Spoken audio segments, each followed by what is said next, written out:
বাস্তবায়ন উপলক্ষে আমাদের প্রতি বছরের ন্যায় এবছরও বাংলাদেশ নৌবাহিনী, বাংলাদেশ কোস্টগার্ড, উপজেলা প্রশাসন, থানা পুলিশ, নৌ পুলিশের সহযোগিতায় আমরা আমাদের অভিযান এবং মোবাইল কোর্ট পরিচালনা করে থাকি।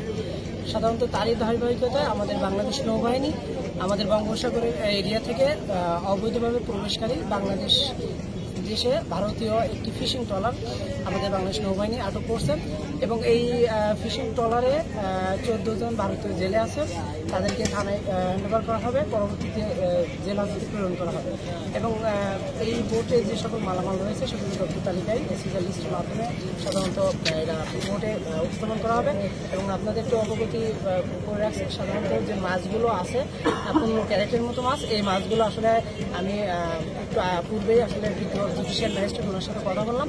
যেহেতু আমাদের আইন অনুযায়ী ওনাদের পরামর্শ এবং ওনাদের আদেশ, লিখিত আদেশের মাধ্যমে সাধারণত আমরা এই কার্যক্রম করে থাকি। যেহেতু আমাদের এখন অবরোধ নাই, মানে সামুদ্রিক যে অবরোধ 58 দিনের অবরোধ, তাই পরিস্থিতি ওনার পরামর্শ অনুযায়ী এই মাছগুলো হয়তো আমরা আসামির সাথে এবং আলামতের সহিত আমরা হয়তো থানার এই কোর্টে প্রেরণ করবো।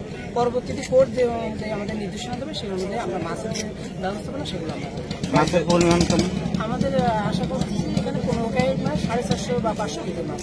ভাই, যে যুদ্ধ জাহাজ থেকে এই বোটটি জব্দ করা হয়েছে সেই জাহাজের নামটি একটু বলবেন। আমি যতটুকু দেখছি শুভ রাত্রি নাকি যুদ্ধ জাহাজ, যে যুদ্ধের জাহাজ যে নৌবাহিনী দাওয়া করে বোটটি আটক করেছে সেই জাহাজের নামটা। আচ্ছা, আমি এখনো করতে পারি না, এটা এই মুহূর্তে